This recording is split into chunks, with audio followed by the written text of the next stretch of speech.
It's 7 a.m. on Wednesday the 21st of June, the longest day of 2023. I've travelled in on the 0604 from Dumfries and walked up to the car park by the Carlisle viaduct to film the first of a series of diverted LNER Azumas. Engineering work is going on to the north of Newcastle on the East Coast main line, so LNER is sending its bimodal Class 800 trains serving Edinburgh and Aberdeen onward from Newcastle via the non-electrified Tyne Valley line and Carlisle. The first train to approach on this beautiful morning is Transpennine Express's 0612 from Edinburgh, cancelled because of a signalling power failure and having started its journey from Lockerbie.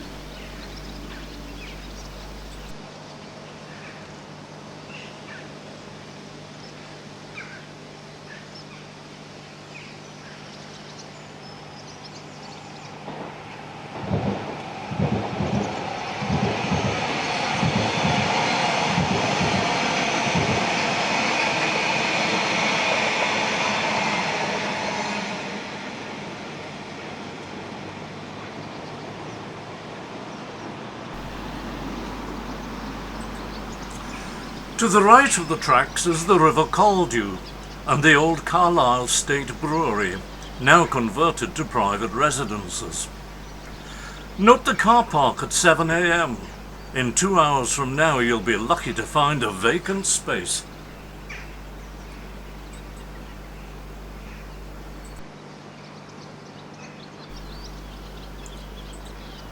Carlisle Castle, a vital part of the city's history.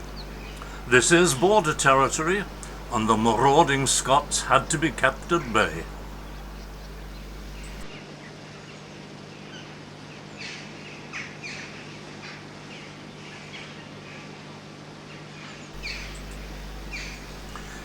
And here comes the first of today's diversions, the 0540 from Edinburgh to London King's Cross.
Time to pack my kit and head back to Citadel station to catch the next Azuma, which is scheduled to sit in the platform for some 20 minutes.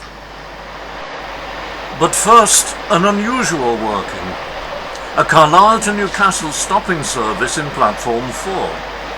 A hangover from the days when Northern Trains and ScotRail cooperated to run through trains.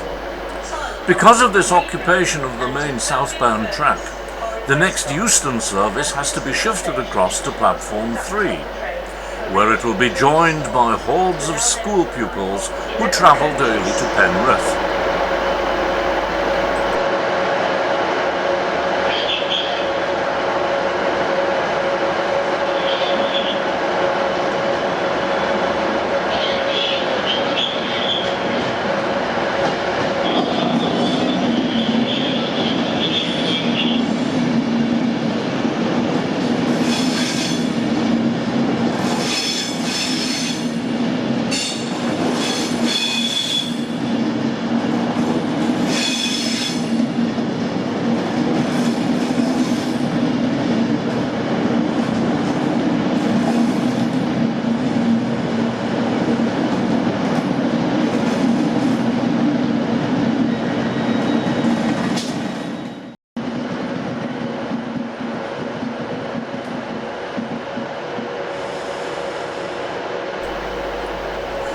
These days the Scots cross the border in both directions daily, without troubling the castle.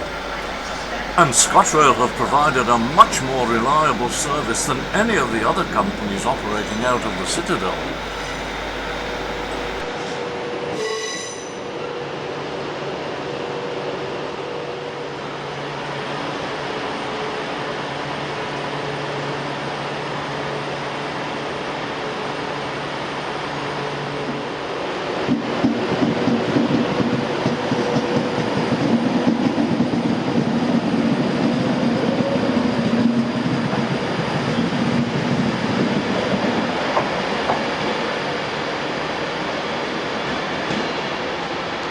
Platform 1 for the 0816 Transpennine Express service to Edinburgh. Calling at Lockerbie, Haymarket and Edinburgh. This train is formed of 5 coaches. The London train departs.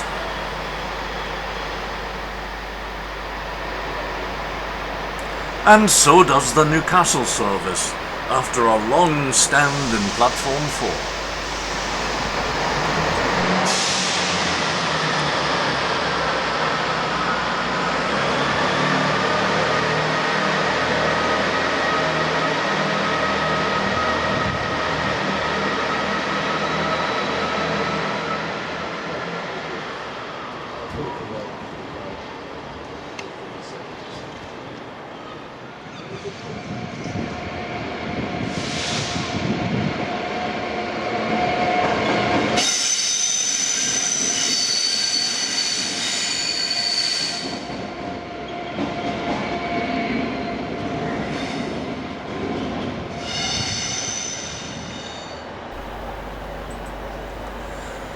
The 0722 diverted LNER service from Edinburgh arrives, scheduled to sit in platform 1 for 23 minutes, before making its leisurely way across the Tyne Valley line to Newcastle and on to London's King's Cross.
Now I must take a train out to Wetheral, the first call along the Tyne Valley line to Newcastle.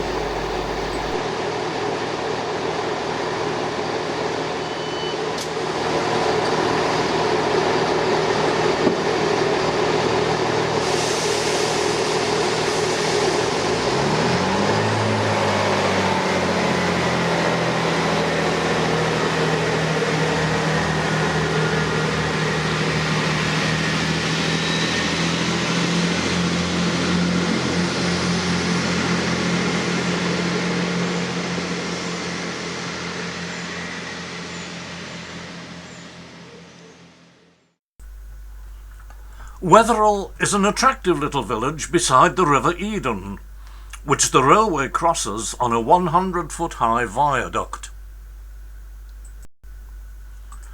Across the river is Great Corby, where a minor road crosses the railway by a level crossing controlled by the signal box at Corby Gates.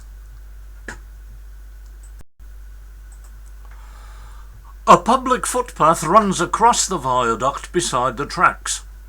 The only other way to get between the two villages is a road trip of over 3 miles.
Now I must climb the 99 steps up from the river to the station to take another eastbound train to Haltwhistle, from where until May 1976 a branch line climbed up to Alston, high in the Pennines.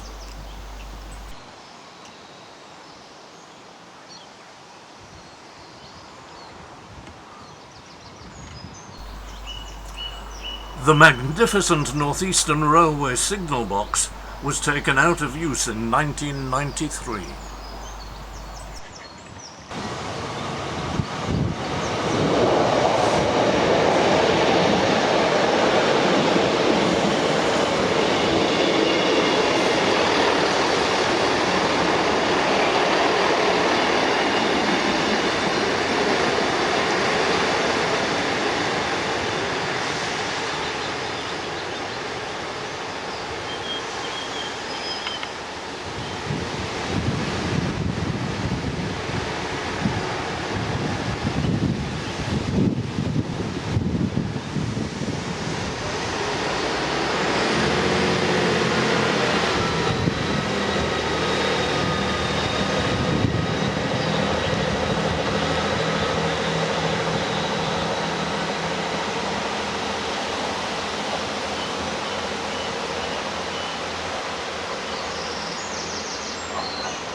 The westbound line through Haltwhistle is subject to a 30 miles per hour speed restriction. I can only presume due to some sort of track defect. So the diverted King's Cross to Aberdeen will take a leisurely run through the station.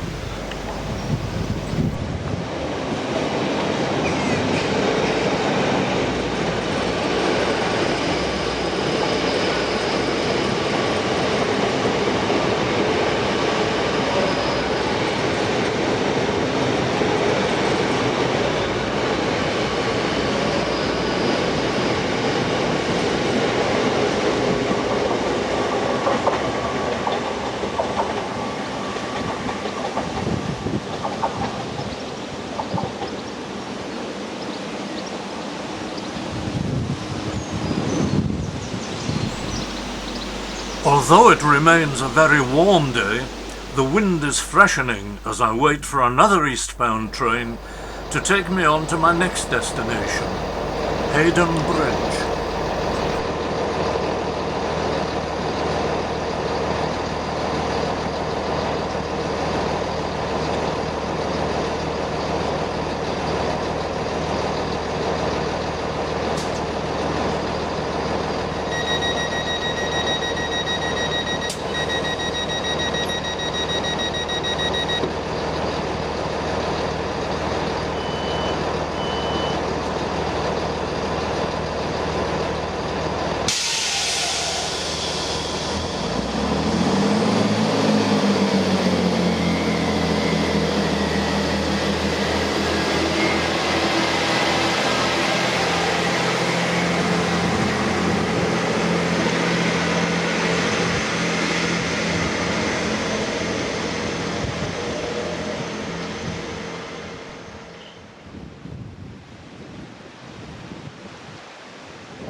Haydon Bridge is on the River South Tyne, which after the recent prolonged hot dry spell is looking rather short of water.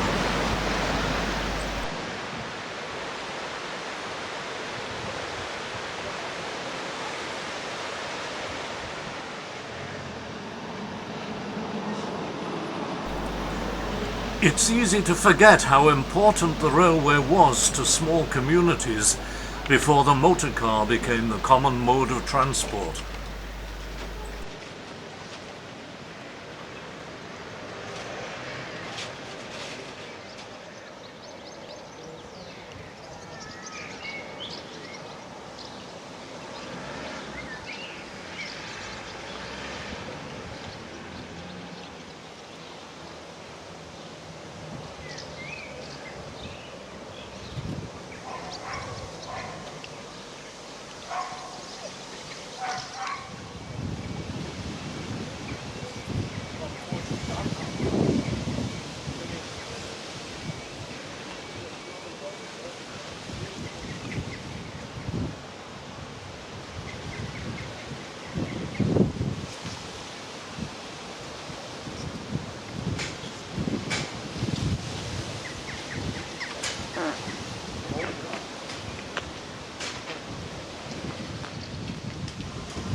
The sharp-eyed may have spotted a gentleman in a wheelchair waiting to board the train.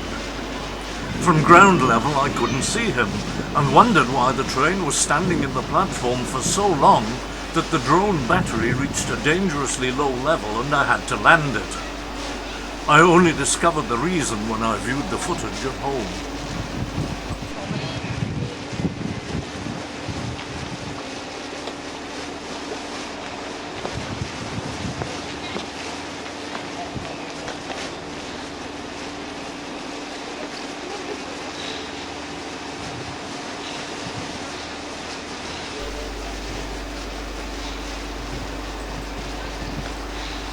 Throughout the day, Northern operate a half-hourly service in each direction between Carlisle and Newcastle. 4 trains each hour.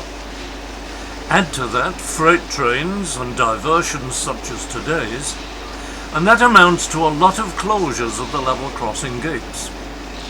Given the long lead time needed before the train can safely pass, and some of them are travelling at speed, they don't all stop. Local motorists must find the village level crossing something of a pain in the neck.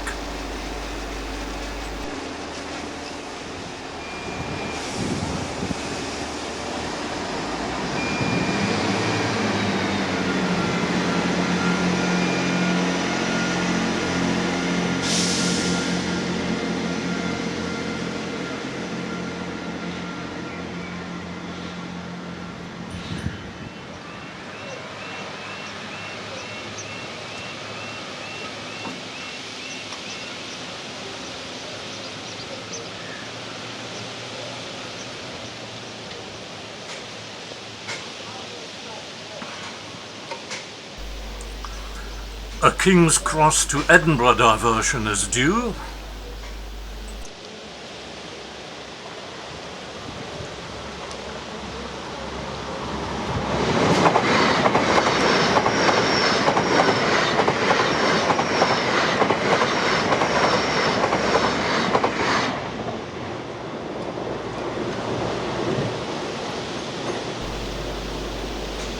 And a southbound diversion is due at about the same time.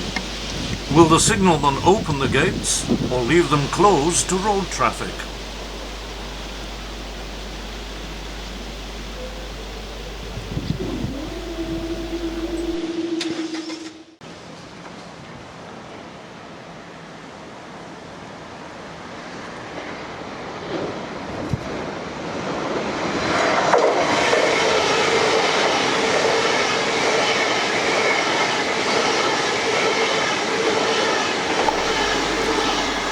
From Aberdeen to King's Cross, a long journey even without the added diversionary mileage.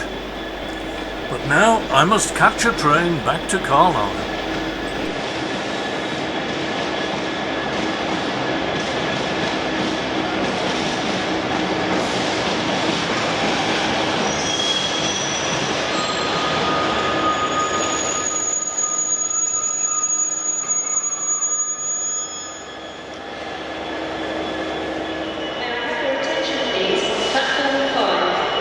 We are sorry to announce that the 1654 Northern service to North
LNER's relief crew await the arrival of their diverted Edinburgh to King's Cross train.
It's been a long, hot day, and I still have another train journey to get me home for a wash and some food. Thanks for watching, best wishes, and here's to the next time.